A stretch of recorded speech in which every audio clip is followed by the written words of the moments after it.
Hey, Reluctant Preppers.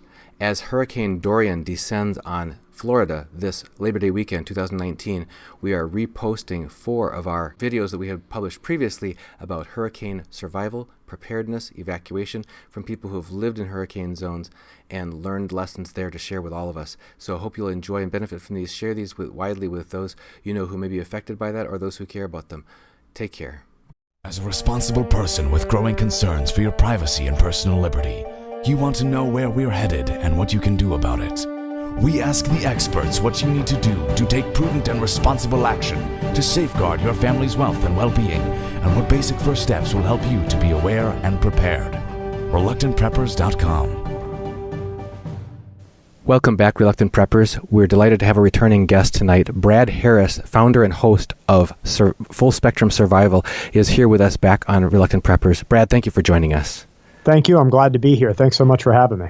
We have had a hard time getting you on our production schedule for a couple of reasons, one of which was that you relocated. You moved your family from urban setting to a homestead, and later in this interview, we'd like to pick your brain a little bit about some of the strategic planning that went into that for you, because we have a lot of our viewers who are contemplating similar possibilities to improve their resilience, and then some of the early lessons learned that you might be able to share with us that have come out of that experience so far. I know it's still an unfolding drama because it's fresh, but the second reason we had a hard time getting you is because you were hosting or participating in a major conference and training session this weekend, so we may get to ask you for some key takeaways from that as well.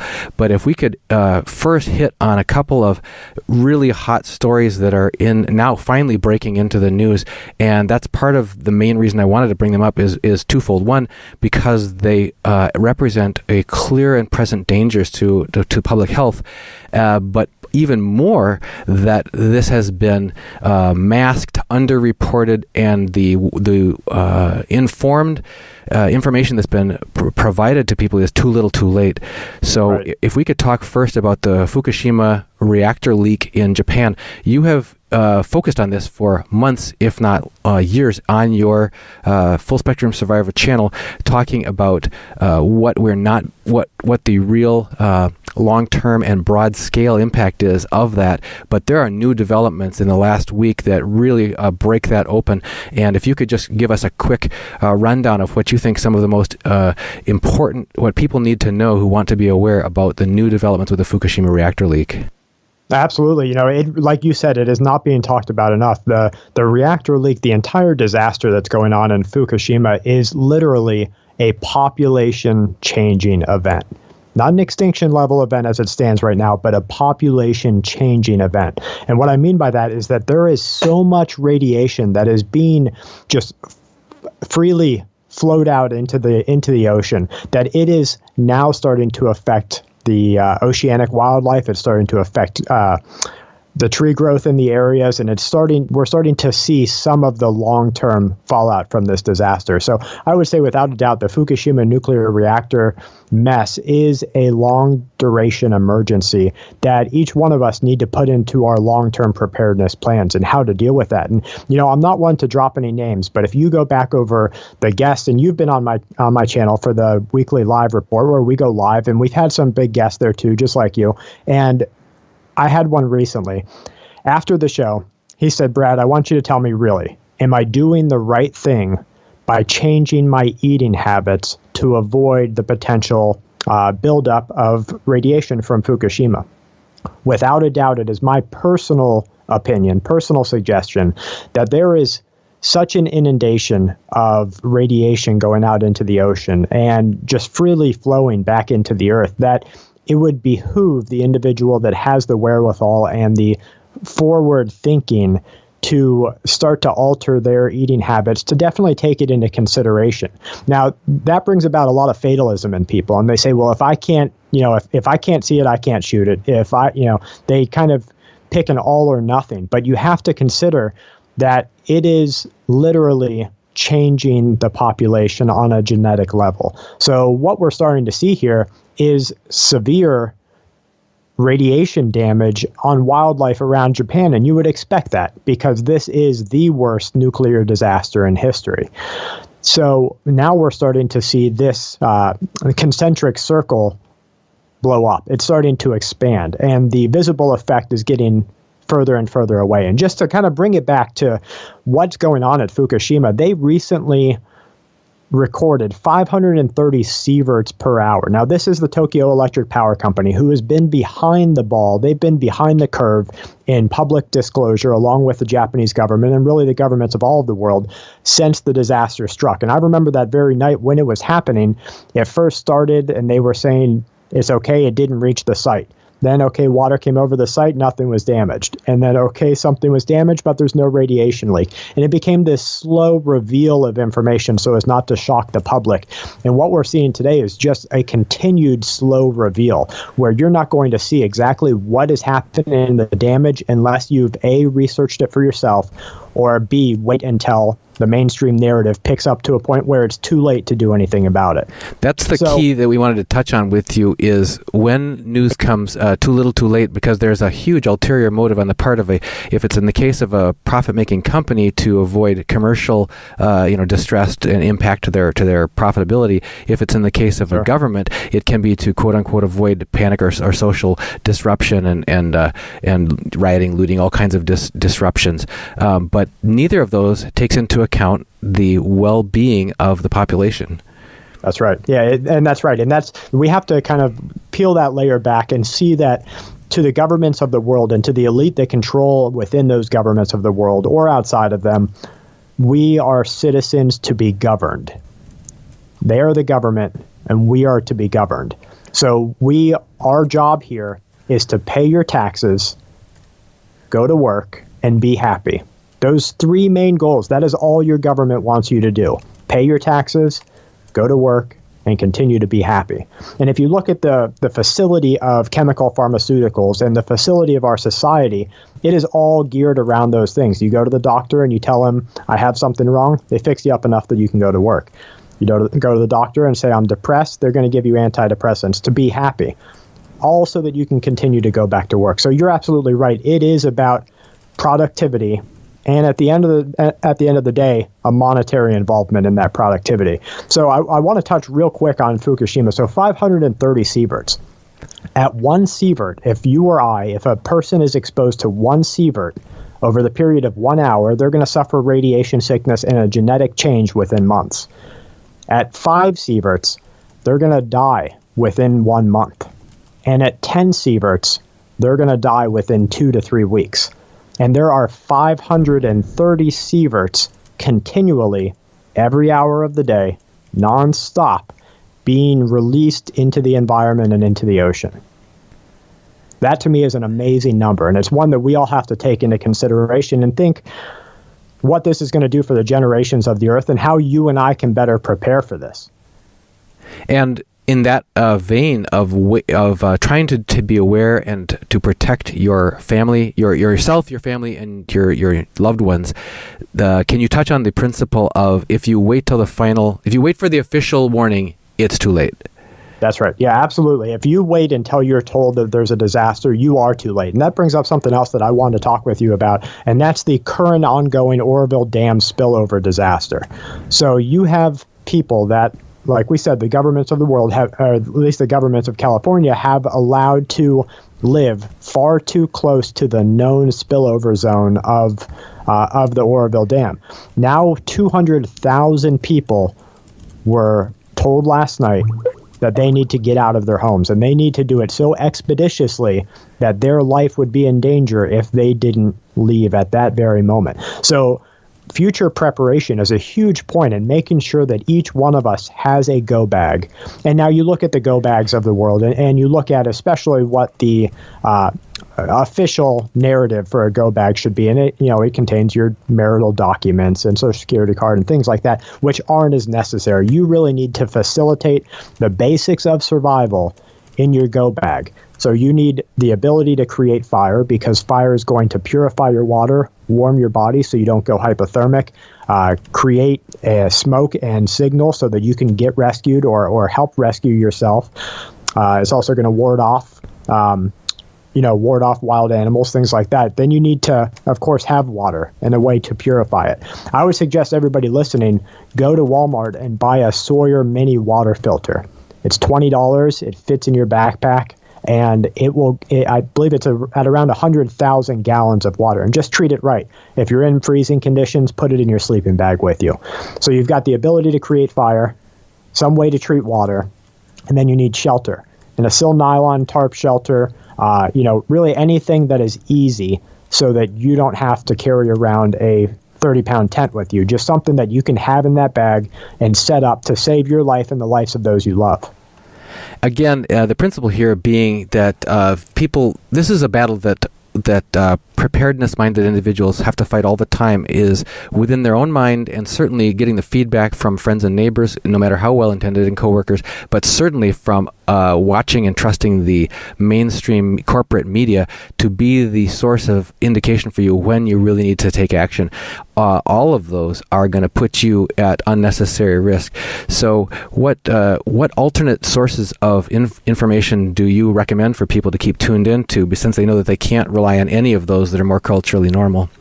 Well, the first I'd say is listen to the people that come on your show. That is definitely going to keep people abreast of current alternative information. And there is this huge push within not just the USG, not just the U.S. government, not just the Western world, but all of the governments of all of the world over to push a fake news agenda. And what they're doing, and I believe it was a Princeton study, if I remember right, recently put fake information and then real information in front of people. And as long as they pushed out the fact that one of these two would be fake, it called into question the real information. So this is definitely a method of warfare and the psychological warfare game to control the mind of the individual so that they stop looking to alternative information and they stop thinking for themselves. And they focus just what they know could be true information, and that would be the mainstream narrative. So everybody listening needs to step back a moment and look outside that narrative and say, okay, where else can I gather information from? Of course, if you go to places like Press TV, RT, they're going to have a narrative of their own. But what you need to do is to take into account all of these different battling agendas and make a good, conscious decision and a moral decision that fits within your ideals and say, okay, I think this is the right direction. Because you're going to see this come into play the world over. You're going to see it during a pandemic, during a regional disaster. You're going to see it during times of war. You're going to see this happen again and again, and you need to step back and look at all of the available information and then make a good decision based on yourself and, like you said, your peers. If we could touch for a moment on, you mentioned in passing earlier about medical information that is being underreported or withheld. I have a personal story we were talking about just before we started the broadcast, because you asked how I was doing. One thing I wanted to reveal to our listeners is that myself and my wife are being treated for chronic Lyme's disease, which I contracted about 7 years ago from a deer tick when playing paintball in the woods in Wisconsin, and got immediate classic textbook symptoms on the surface, got immediate medical, 1 round of antibiotics, and because I woke up a few days later after the initial embedding of the tick, feeling like about a 90-year-old man, I had shaking fevers and could hardly get out of bed. I was aching so badly, had zero energy, it's just total lethargy and profound fatigue. With 1 round of antibiotics over a course of 10 days, I was like bounced right back and thought, because I was told by what we call the conventional medical system that I was cured. Right. However, about 5 years later, I started to develop a host of other symptoms such as heart palpitations and other aches and pains that, and my wife started getting just inexplicable skeletal muscular pains and strains and fatigue and brain fog and memory loss. Both of us were affected that way. We got to an alternative medical doctor who we've had on our show before and got some consulting advice from our off-grid medical doctor, Jay Nielsen, who gave us really an earful about what is not being reported about the rampant underreporting of the prevalence of Lyme's disease nationally, and more from a conspiracy as far as containing the news is that the new, more virulent strain of limes that's being seen in the wild now was not seen prior to the return of our Desert Shield vets, where there is at least there is evidence to suggest that there was actually a weaponized version of some diseases that were attempted to be employed, that were developed in the U.S., tried to be used in Operation Desert Shield. When the vets, some of them got inadvertently, unintentionally exposed to that, brought it back home, then bitten by ticks, and now it's in the wild. And so you have basically this weaponized version of limes that's being completely denied by the mainstream medical community, and it's a very intensive 8 to 9 month course of intermittent treatments. And if you look up Herxheimer reaction and also bioslime sequestration, about how these new, more virulent forms of these spirochetes are able to hide between your cells in your body and hide up against bony surfaces and cover themselves with bioslime so they're invisible to your immune system while they replicate and then burst out and affect. And then when you actually do use some special enzymes to dissolve the bioslime, and then some special intermittent bursts of combinations of antibiotics of increasing strength to attack them, kind of sneak attack, you get these die-offs, and it's the toxicity from the die-offs of the effective treatment that makes you feel like you're back on death's doorstep again. So anyway, just to say that there are like three paths. You'll either hear that from the mainstream medical establishment that either Lyme's is not that big of a deal if it's treated early and treated once, or secondly, you'll hear it is incurable from some people that have later information, or you'll hear this third path, which is no, it can be managed, but you've got to do it in a very informed and aware way. So once again, if you wait around to be told this by your family doctor who may be totally unaware of this, you're really battling without full information. You can't be prepared if you're not aware of what you're really up against. So just you're absolutely. Go ahead. You're right. And I've seen some white papers on the change to biofilms. Just like you were saying, biofilms are a really dangerous disease transmission form. And Legionell's bacteria, Legionella pneumophilia, that is driven through biofilms. And so you're right in that there is a change going on in the natural world and in the way that humans interact with it. And I have to go back to very informed discussions between virologists and disease experts of the world who have said plainly, and this is just from a mathematical and a visible look at the world, that humanity's reign on health is coming to an end. And it has to come to an end because the world is starting to take back. So like when you brought up the conspiratorial side of things, that got me thinking, because who benefits from what used to be a single regimen of chemical pharmaceutical now to an 8-month or maybe even perpetual regimen of it? Who benefits from that? Well, and there's There's also the denial of and the fear of liability. We've certainly heard that in the past about mercury in dental fillings being told no, it's not a problem, or fluoride in the water, not a problem, or childhood immunizations, any causal link with from pertussis vaccine to autism. No, not a problem. So if you look at any of those and say, is there a conflict of interest here? You bet there is, and that's another reason. Absolutely right. Yep. So if we could jump forward to maybe a more positive outlook, could you give us a few key takeaways, kind of the high points from your weekend? First, describe what it was that you were involved in over this weekend, and any big high points you could share with our audience. Absolutely. And first, if you don't mind me jumping back for just one second. So, at the beginning of the show, I started talking about a guest on the Weekly Live Report who had said, am I doing the right thing? And they were looking after ways to cleanse their body from radiation because they live on the west coast of the United States. So they're a lot closer to the problem than I am. Now, during the Chernobyl accident, the children of Chernobyl were given fruit pectin, 100% pectin, in a daily regimen, and what the pectin does is it actually pulls through your organs and through your entire body radiation and heavy metals and dispenses it through your urine. So if anybody right now, the reason I brought this up is because you said immunizations and vaccine schedules. Yeah. I get asked that all the time. My kids already had vaccines, and I'm kind of seeing this problem. What can I do?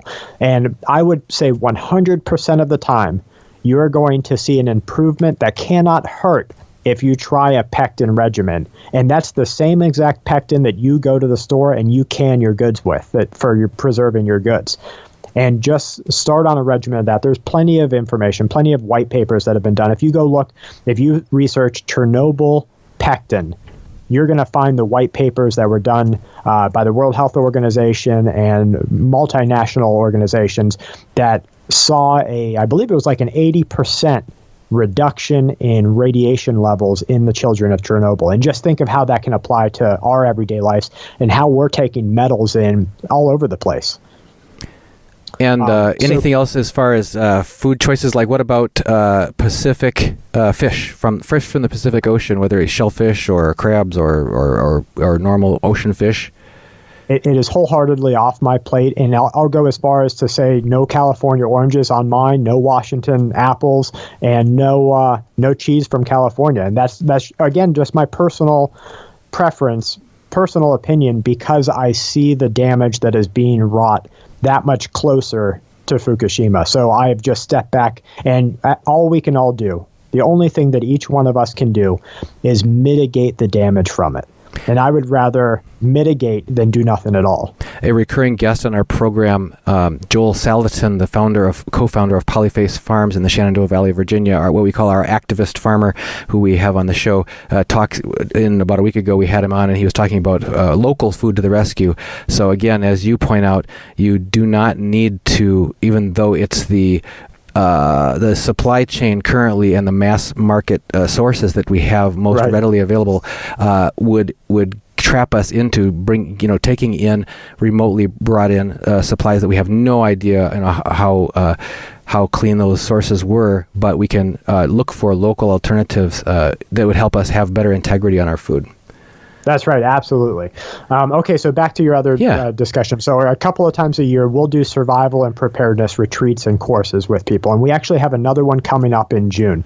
It's called the Homestead Event.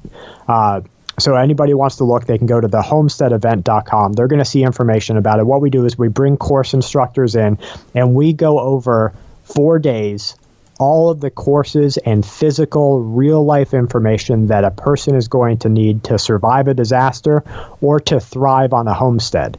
So we're going over everything from personal survival, wilderness survival, right down from a primitive level up to modern wilderness survival, personal preparedness, how to plan for your family. And what we'll actually do is sit down with each person and do a 1-year plan with them and get them online so that they can actually take that next step and have a 1-year box or a 1-year plan in their house should anything happen economically or geopolitically.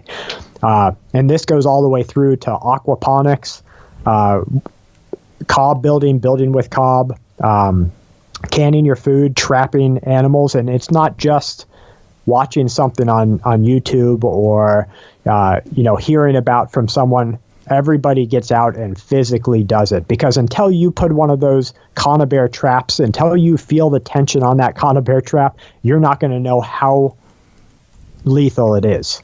And you're not going to respect it as much. Just like, as you know, with a firearm, with firearms training, until you start pulling the trigger, and especially trying to hit a moving object, you don't have that respect for it. Right. And so we work with, go ahead. I was just going to say that we had just recently had one of our outdoor survival experts on, Jay Wayne Fears, and he stressed also that if you need to be able to live on wild edibles, for example, you best get direct hands-on instruction from somebody who's knowledgeable about your local area and what options are available there, not just to pick up a book and think that you can do it on your own. That gets back to that hands-on experiential learning that you're talking about. Yeah, that's right. Because the difference, and admittedly so from my standpoint, it is 110% easier to start a fire on a dry, warm day than it is on a cold, wet, and humid day. It's just a world of difference. And the fact of the matter is, you need that fire more on a cold, wet, and humid day than you do on the dry day. Yeah, windy too. Exactly, that's right. So actually getting your hands dirty, and we're doing it on a couple of pieces of property here in Wedowee, Alabama, and the people are going to come sleep under the stars with us. We're all going to sleep out. It's going to be like a primitive camping arrangement. It's a lot of fun. I hope if you're free, Duncan, I hope you're able to make it out there with us, or at least, we'll find some way to correlate that information back to you, because it is so much information that I can't express enough the need for people to actually get their hands dirty. And, we're going to be butchering animals there that we trap and catch, going out, doing the hunting, building the fires, cooking the food. We have wild edibles instructors there that know the entire United States and are actually going to walk people through the forest and say, okay, let's all pick that up and eat it, and let's process that this way. And that's a dangerous lookalike. And so, like you said, it's really that hands-on information that you need to be able to learn the difference between what will save your life and the knowledge that we all carried, in the backs of our heads. So if anyone listening is interested, I urge you to go to thehomesteadevent.com, see which course speakers are going to be there, and see if it's something that interests you. And now, bringing it right back to home, for your own family, you just did a wholesale pull up stakes and move from an urban environment where you used to talk about urban exit strategies and all that sort of thing to a homestead. So I know it's early in the process, but can you give us kind of a few key points about that? First of all, what were your strategic search criteria that you employed when trying to resolve on the ideal location for your homestead? I guess the first thing that I would want to say, even further back than that, at the base reasoning, is that we are reaching a time in our Earth where crisis events are happening with such frequency, and with the potential for large-scale disasters to happen, like the H5N9 or other variation of the avian influenza virus becoming a pandemic. There's a swath of things that can cause each one of us to pull back to our survival and preparedness training at any moment. And I was in a county of 900,000 people. And now I'm in a county of 9,000 people. So it is an immense difference. But like you said, why did I do that? Because if a disaster happens, and there's a multifaceted road here. One, the CDC was just giving sweeping new powers by the current administration to close down major freeways, quarantine individuals without their consent, quarantine minors without the consent or even acknowledgement of the parents, and to really do whatever is necessary on a governmental level to contain an outbreak. And this is an outbreak on any biological front, whether it's man-made or naturally spread. So that, of course, piques my ear. The ongoing disaster at Fukushima piques my ear, knowing that Fukushima is just one nuclear reactor. And how many are there? There's, how close was I to them? How close was my family to them? Another thing is just getting back to the roots of what I believe we are, as humans, we're put here to do. So whereas the government looks at each one of us and wants us to be happy, pay our taxes, and go to work, I think us as humans, we're on this earth to live life on this earth and through it and connecting to it as much as possible. And that for me means a homestead environment. So to go back to your question on sort of those stepping blocks of what got us here, the first thing is community.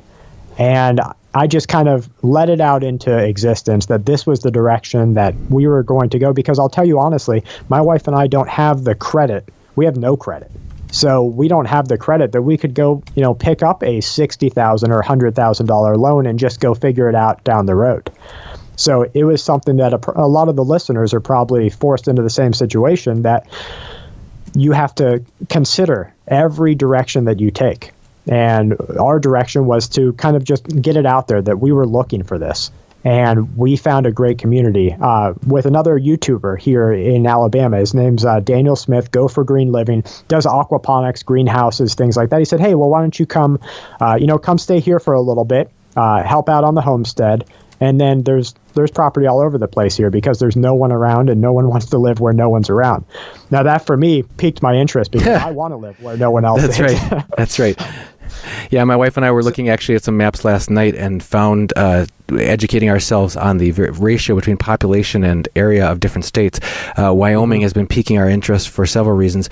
And on there, it says it is the 9th largest state and 50th in terms of population among all states. Okay, yeah. And it's those types of things where we looked into the local population. Of course, in our modern day, I wanted to look into crime rate, things like that, and just make sure that it was a good decision for my family and my children. Looked into the area, made some calls, and then just took a leap of faith and said, okay, let's do it. Got up here, and not a month later, we are now talking with a landowner right next door here who wants to get rid of his property for a very inexpensive amount. And I'm talking in the low thousands of dollars. Wow. And this is for a couple of acres here. And he has multiples around. And that to me says, okay, well, that's very doable. Yeah, it's amazing when you're anticipating a change that if you wait for all the stoplights to turn green before you make your move, you miss out on the opportunity to open that first door, and it leads to a hallway of new doors you never would have found and never would have seen. You cannot underestimate the expansive power of taking action and making that initial step. Yeah, you're absolutely right. And so here at this homestead where we're at right now, while we're negotiating that piece of land, we're completely off the grid. He runs solely on solar power, and I'm talking everything, the 100-foot greenhouse, the aquaponics bed, where we just go in there and you pull out 3 to 4 pound tilapia that are then in turn feeding the nutrients to the plant, which are thriving in the greenhouse. Wow. So it's really a great hands-on thing for me to see because I'd never done aquaponics before, and to see that actual cycle of life, that sort of food forest in that greenhouse setting was really an amazing thing. And, but like you said, to just pick up your stuff and go, it takes a leap of faith. And to know that just like during the disaster, my wife and children and I would be fine, we'll kind of be fine no matter where we go. So it gave us the heart to just get up and do it. And it was that you had put out the interest. You let people know in the preparedness community that you were interested in that. It sounds like there was a trigger there when you got a response saying, "Hey, look, there's this opportunity here. Why don't you come?" Absolutely, and not just one, multiple responses. And so and I think everyone will find that. And within our community of prepared-minded people, survivalists and preppers, there's a tendency to remain closed in because operational security says if anyone has my information or knows my information, there's a chance for it to be abused. Right. So that tendency to remain closed in keeps a lot of us from that open community. But I would venture to say make good, close friends within that community and just put it out there. If you see someone who always makes comments like you do, or always, is talking about a certain website or listening to a certain type of information, make small talk with them and then take that next step. And you're not going to find that everyone falls in line with what you want out of life, but you will find some that do. And then build that community no matter where you're at right now. And I'll tell you, I'll have single mothers come to me and say, my husband, well, they're newly single or potentially single nearby. They'll say, my husband doesn't like preparedness. He thinks I'm crazy and I have to protect my children in the event of a disaster. And let me tell you, that is the survival instinct that has gotten us as humans through thousands, tens of thousands of years of hardship. And it's just being washed away because of a dependency on government. So as you see other people who have this same mindset, grab onto it and talk to them. Right. I was just saw a television advertisement tonight for, I believe it was a Ford. It was a self-parking car. And I just thought, yeah, it really seems handy. And I thought, wait a minute. When I was a kid, my dad taught me how to do everything on our car. I knew how to not only change the oil and tires, I knew how to change out engines, transmissions, everything. Now you reach a point where all the electronics and everything on the car where people feel like I'm not qualified. I don't have the computerized equipment. There's nothing I can do on my own car. And now we're not even going to be qualified to drive our own cars. So with that increased convenience comes this increased helplessness. Rather than what you're saying is get back to basics and reclaim your competence, your ability to provide and keep your family safe and trust your instincts.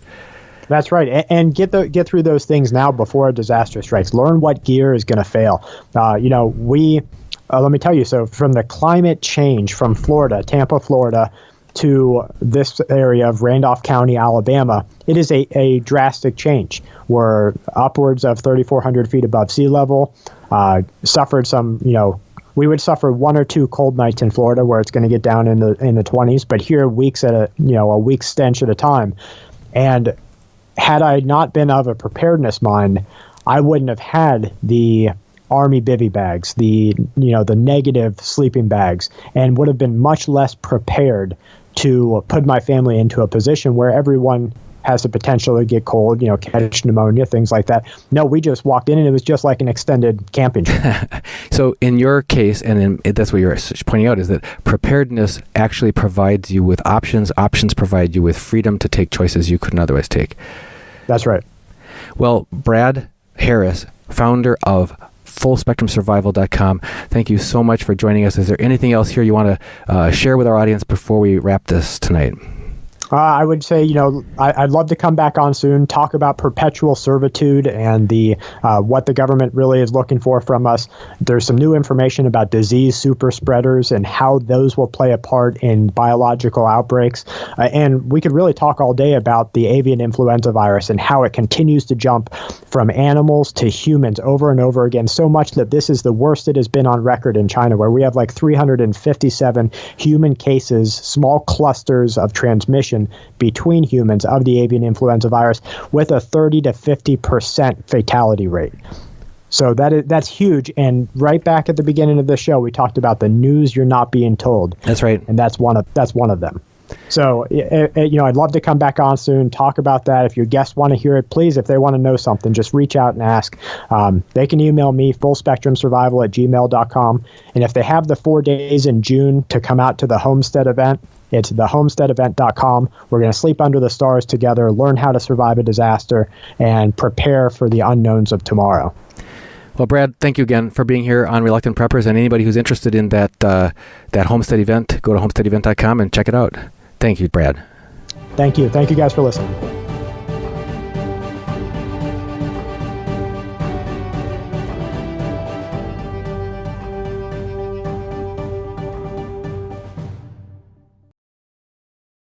With surprising new concerns expressed about Dunnigan's changing hairstyle, one viewer even commented that hair is dyed, fried, and laid to the side.